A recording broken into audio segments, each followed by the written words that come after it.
Históricamente, para las mujeres, vida cotidiana y vida privada fueron sinónimos. Ese fue el punto de partida hace 200 años. No es exagerado decir que a lo largo de los tiempos las mujeres han sido rehenes de sus sociedades. El orden patriarcal les asignó la tarea sacramental que parecía connatural a las mujeres de cuidar la prole, asistir al marido, ser el ángel del hogar. El ángel del hogar reveló, sobre todo en el siglo XIX, la condición femenina por antonomasia. Se trataba de un resguardo elemental para su condición natural. Las mujeres no se podían contaminar con los horrores de la vida pública. En la sociedad del siglo XIX, el destino de las mujeres era el matrimonio, y su identidad dependía de con quién se casaran. Esta era la norma, pero no siempre se cumplía. Un ejemplo son las mujeres cautivas por el indio. La mayoría sufrió el rapto como una tragedia, pero hubo otras que se integraron a las comunidades indígenas. Desde las sucesivas incursiones contra el indio hasta la campaña del general Roca de 1880, rescatar a las cautivas era recuperar un bien. En este caso, puede decirse que muchas fueron raptadas 2 veces, ya que no querían o no podían volver a insertarse en la sociedad blanca. Otro caso que desafió el paradigma tradicional fueron las fortineras. Se llamaba así a la población femenina de las zonas de frontera que acompañaba a las tropas. Blancas, indias y mulatas que muchas veces pasaban de un lado a otro de la frontera con el indio.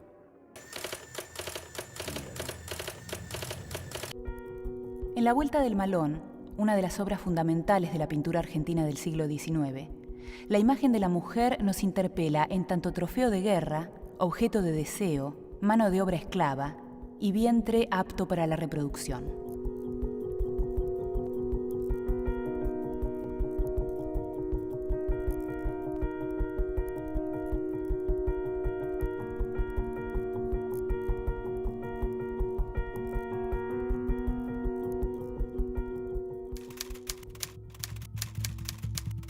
Y porque el hombre dice mi mujer, con el mismo tono de voz con que dice mi caballo, mis botas, etcétera, etcétera. La mujer puede tener otra influencia que no sea sobre las ollas, otra misión además de la de las costuras, otro porvenir que no sea hacer el rol de la ropa sucia.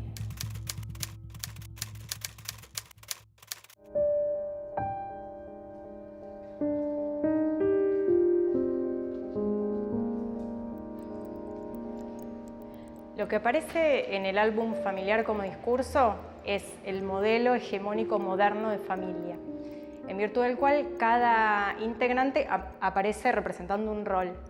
El rol de la mujer es primordialmente el de ser el núcleo de unión de esa familia, el ser el centro del nido, representando los valores morales de esa familia. Otro rol importante, fundamental, es el de madre. Aparece muchas veces casi como una imagen de la Virgen María de la tradición cristiana, sosteniendo al bebé. También aparece al cuidado de los niños, en una actitud educadora. Y por último, acompañando al marido en un rol rector de la conducta del marido. Algo que atraviesa todas las imágenes es el estar en pose, el estar en exhibición, en una conducta pasiva, si se quiere, como a la espera de ser rescatada por el hombre.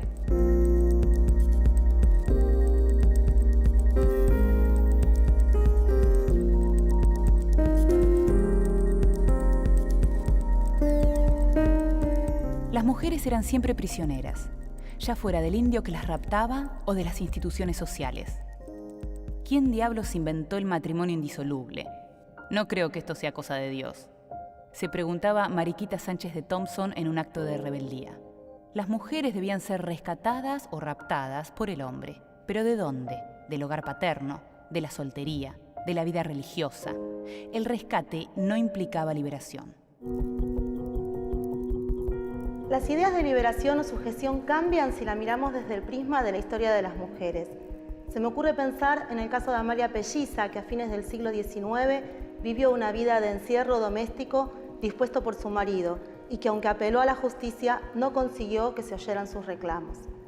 A principios del siglo XX, otro caso también emblemático es el de Amelia, una trabajadora que está en la empresa telefónica, que se desempeña excelentemente, pero al casarse es despedida porque esa empresa no aceptaba mujeres casadas. Finalmente, me parece que hay otro caso muy emblemático, que es el de Clotilde Sabatini, una importante dirigente feminista del Partido Radical que terminó sus días de manera muy violenta porque cuando se quiso separar de su marido a principios de los años 60, él le arrojó ácido desfigurándola. El matrimonio era el vínculo que establecía una relación de dominio de los varones sobre las mujeres. Estas eran consideradas menores de edad ante la ley y no tenían poder sobre sus hijos ni sobre sus bienes. Los progresos en materia legislativa fueron dándose lentamente. La patria potestad compartida se logró recién en 1985. El matrimonio sigue siendo la norma tradicional, pero los roles entre marido y mujer se fueron flexibilizando. Las separaciones de hecho existieron siempre, pero perdieron su condición de estigma, de marca social. Por otra parte, las mujeres ingresaron al mercado laboral formal, y la dependencia económica dejó de ser un factor determinante. Muchas de ellas pudieron decidir separarse de sus maridos. Hoy, son libres de elegir si desean estar casadas o no y están amparadas por la ley. Para muchas, su vida cotidiana incluye también un rol profesional.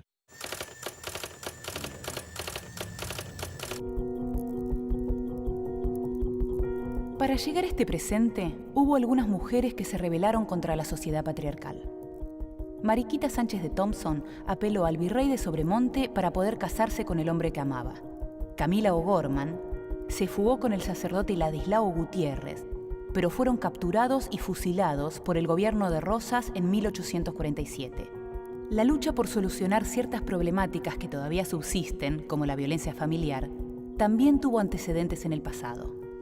En 1825, una mujer, Encarnación Peñalba, denunció ante un juez de paz que su marido la había golpeado salvajemente porque había llegado tarde a su casa después de misa. Encarnación se había quedado charlando con una amiga. El señor Peñalba fue inmediatamente detenido y esa es la primera denuncia por violencia doméstica de la que se tiene registro en la Argentina. Todavía faltaba mucho tiempo para que se desarrollara esa noción de violencia de género y que implica que todas las mujeres somos conscientes de nuestros derechos en la intimidad.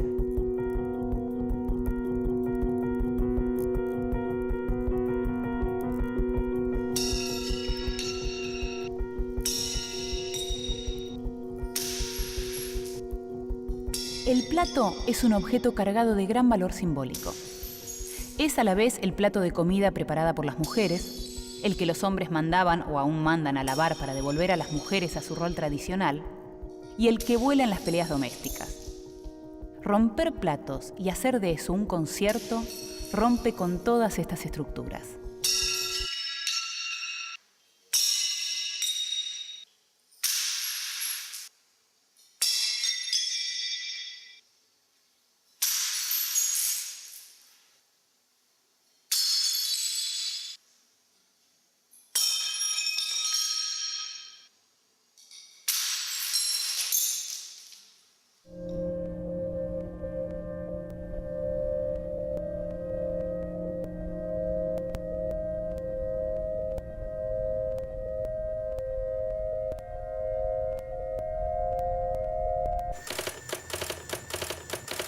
Hasta mediados del siglo XIX, todas las tareas domésticas eran realizadas por esclavos y esclavas.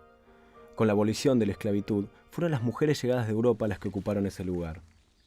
Esta situación estaba muy mal vista socialmente. Incluso los periódicos socialistas recomendaban que el ama de casa debía mantenerse dentro del ámbito hogareño, ocuparse de su marido, de sus hijos y mantener el orden doméstico. El trabajo de las mujeres tenía, y aún tiene, características particulares. Era invisible, muchas veces ni siquiera era considerado trabajo ya que no generaba dinero, y era cíclico. Las mismas tareas se repetían día tras día. Pero a diferencia del trabajo masculino, que podía ser igualmente rutinario, el ascenso para el ama de casa no existía. El que ascendía o descendía era el varón, proveedor de dinero.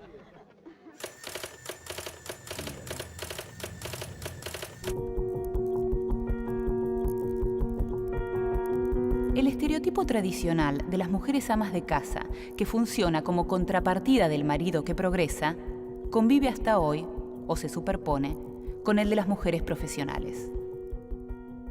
¿No hay una diferencia entre lo que es un hombre y una mujer en la actividad política? Sí, por supuesto, creo que sí, que deben ser tenidas en cuenta como tales, ¿no? Por eso aquella lucha por la jubilación del ama de casa, ¿no? Que creo que es totalmente válida. Para mí debe ser tomado como un trabajo y creo que vamos hacia eso, sin ninguna duda. De hecho, me parece que la inclusión masivamente de la mujer en los trabajos fuera del hogar hace que esos trabajos sean rentados, porque los hace otra persona. Me resulta un poco difícil juzgarlo, porque ese trabajo hoy en día cada vez está más compartido también. O sea, que ya no ha dejado de ser esa vieja condena de la mujer que queda condenada primero a hacer el trabajo de la casa y después, si tiene energías y tiempo, podría hacer un trabajo afuera. Ya eso ya no es tan así.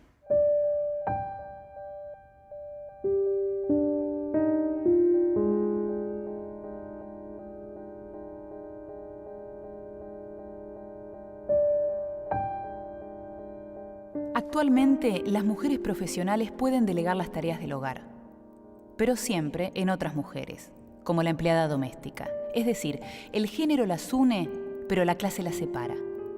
Si bien el varón asumió en algunos casos partes de las tareas de la casa, en última instancia suelen ser las mujeres las responsables del funcionamiento del hogar. Ay, vos sabés, cuando uno volvía de trabajar, cansada, y todavía tenías que pensar que el menú balanceado, que si el pediatra había dicho que no podía, que ya comieron salchichas ayer, ¿qué les doy de comer? Y tengo que pasar por eso, ¡ay, qué horror! Y entonces, el tono era ese, entre mi nuera y yo. Entonces Nicolás dejó el sándwich y nos miró y dijo, es difícil ser mujer. Y dije, ¡qué frase! ¡Qué maravilla! Antes de ganar el espacio público, las mujeres lo integraban a sus casas. No intentaron ocupar el puesto del varón, sino tomar por completo el que les pertenecía.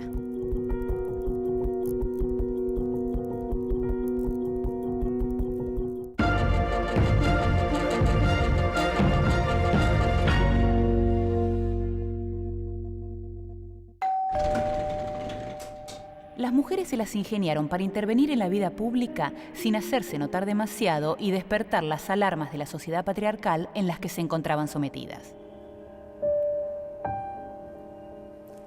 Con el cambio de paradigma político que se produce en el Río de la Plata y con la Revolución de Mayo a partir de 1810, se inicia un proceso de politización de la vida doméstica que se pone de manifiesto sobre todo en el escenario de las tertulias. Las tertulias no eran solamente, entonces, como quizás a la distancia podríamos pensar, espacios de recreación o de entretenimiento para la élite, sino también lugares de compromiso, ¿no? Ya sea en relación con el saber, ¿no?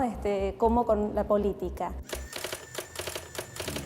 Las tertulias que celebraban las dueñas de casa de las familias acomodadas constituyeron uno de los primeros espacios en los que algunas mujeres pudieron hacer públicas sus ideas. Las tertulias organizadas por Mariquita Sánchez de Thompson fueron centrales en la vida política de la época de la Revolución de Mayo. Ella encabezó el complot de los fusiles en 1812 para reunir fondos para la compra de armas. También se cree que allí se cantó por primera vez el himno nacional, en 1813. Otras mujeres marcaron la vida política del país desde sus hogares. Juan Manuel de Rosas, el político más poderoso de su tiempo, fue muy influido por las mujeres de su familia. Su madre, Agustina Osornio de Ortiz de Rosas, supervisaba los negocios familiares y llegó a criticar a su hijo, pero sin llegar a oponérsele abiertamente. Su mujer, Encarnación Escurra, participó activamente en la campaña contra el indio que su marido dirigía, publicó escritos políticos e incluso organizó atentados. Su hija Manuelita ofició de mediadora con algunos opositores a su padre.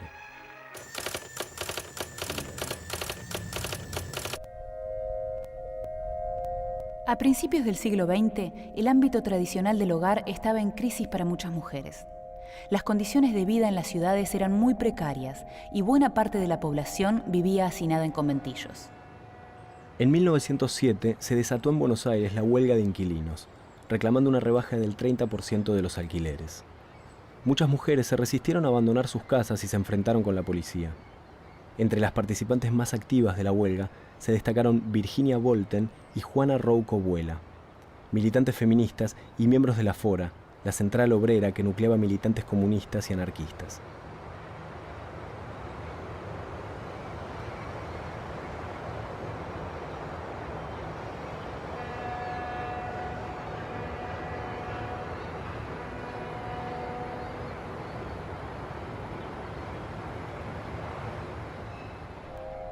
Estas primeras agrupaciones feministas fueron violentamente reprimidas durante la década de los 30, pero otros grupos de mujeres intelectuales comenzaron a organizarse. Entre ellas estaban Victoria Ocampo y María Rosa Oliver, que reclamaban por la patria potestad compartida y el voto femenino. Hacia 1935, arremetieron contra los pocos derechos obtenidos hasta la fecha. El nuevo panorama era pavoroso. Esta reforma del código, ideado por un grupo de grandes señores de las leyes, fue combatida por unas cuantas mujeres, yo entre ellas. Con todo ardor conseguimos anularla. Siempre he seguido protestando contra la infame ley de la patria potestad, pese a que no tengo hijos. Si pensamos cuál es el momento que podemos marcar como surgimiento del feminismo en la Argentina, tendríamos que pensar en las mujeres inmigrantes, en las feministas anarquistas y socialistas que vinieron a fines del siglo XIX, ya con un movimiento europeo comprometido incluso con el movimiento obrero, una forma del feminismo que era poco habitual y que después se fue perdiendo porque frente a estas mujeres populares que tenían la experiencia del trabajo, de la vida doméstica, lo que fue después un feminismo más ilustrado, el feminismo de Victoria Ocampo, de María Rosa Oliver, el tipo de agrupaciones que se daban eran de mujeres que, estando emancipadas en muchos sentidos por ser mujeres ilustradas, por ser mujeres con capacidad económica, sin embargo todavía la ley le restringía todos los derechos, las trataba como menores de edad, como personas bajo tutela que no tenían autonomía ninguna, no podían ni administrar sus bienes, ni votar, ni siquiera muchas veces ingresar con reconocimiento al mundo académico.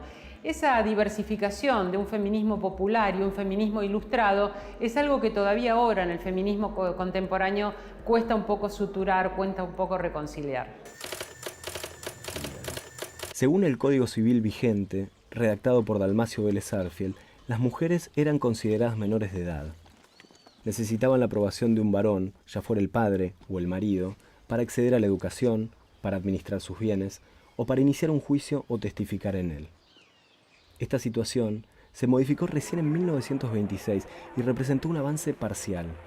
Permitía que las mujeres estudiaran, ejercieran una profesión, comerciaran, intervinieran en pleitos judiciales y administraran sus bienes previos al matrimonio sin autorización del marido. La patria potestad, la administración de los bienes matrimoniales y la fijación del domicilio conyugal seguían dependiendo del varón. Faltaba un largo trecho por recorrer hacia la igualdad. El voto femenino debería esperar 2 décadas más, hasta 1947. Última esperanza, por favor, ayúdennos, por favor, son nuestra última esperanza. La maternidad como rol tradicional de las mujeres no perdió vigencia y conservó su fuerza a través de todos los cambios sociales del siglo XX. Así, existen las madres de Plaza de Mayo, las madres del dolor y las madres contra el Paco, entre otras.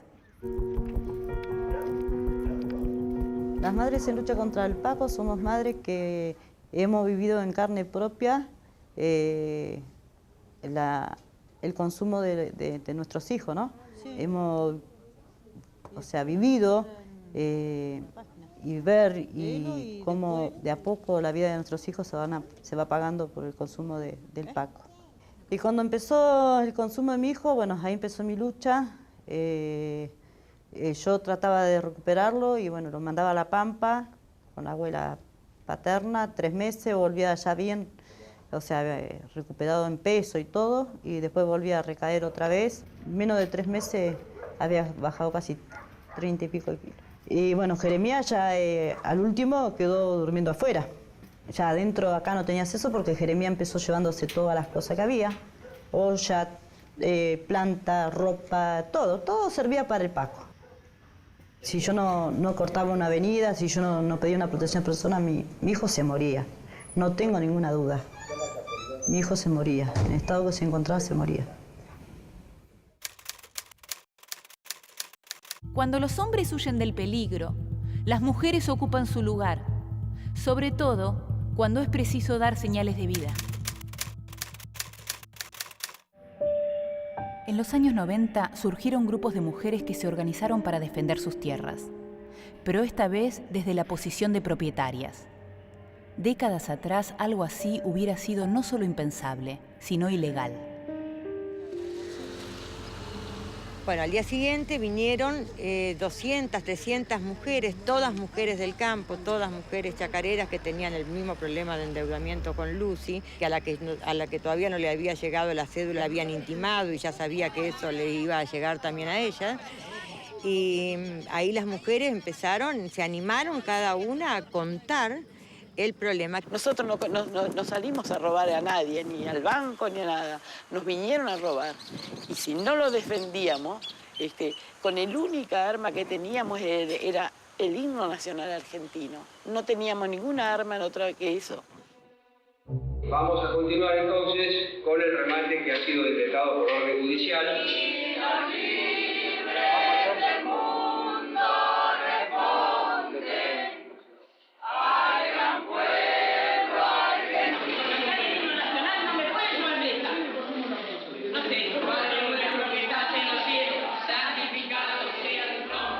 Entonces nos fuimos comunicando primero con Lucy, después en cada provincia se fue armando el movimiento y así a través de una red solidaria, ante cada llamado de un remate, las que estaban más próximas al lugar del remate acudíamos y así impedíamos que se lleven a cabo los remates. Por disposición de la señora jueza.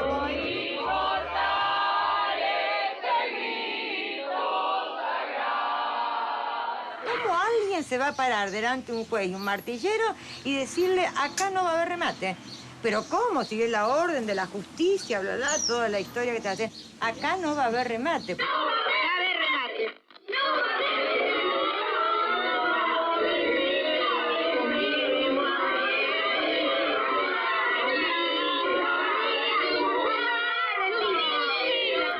En los años 90, las mujeres hicieron un uso consciente del poder que tienen cada vez que ocupan el espacio público. Asumieron un rol protagónico en la defensa de sus fuentes de trabajo y el bienestar de sus familias. De acuerdo a la situación, utilizaron distintos mecanismos. Se organizaron en cooperativas y cortaron rutas, soportaron de manera pacífica los intentos de represión y defendieron sus derechos con todas las herramientas legales a su disposición. ¿No? De las cosas que han pasado, de las muertes, de los golpes, todo, pero cuando a uno le aprieta el zapato, ¿qué va a hacer? Tienen que salir, tienen que defender, ¿no es así? Yo prefiero morirme antes que sentarme a esperar a morirme de hambre. Si nos dejamos poner el pie encima ahora, mañana nos van a matar y vamos a quedarnos. Y los hijos tienen que salir adelante y no hay que resignarse nunca. A ser pobre nunca hay que resignarse. A principios del siglo XXI, la idea del ángel del hogar quedó definitivamente atrás. En estos 200 años, las mujeres ocuparon espacios y roles impensados en 1810. Fue un proceso largo y de lucha constante. Hoy, la vida cotidiana de las mujeres es completamente diferente a la de hace 200 años. La equidad entre varones y mujeres no termina de lograrse en los hechos y queda un largo camino por recorrer.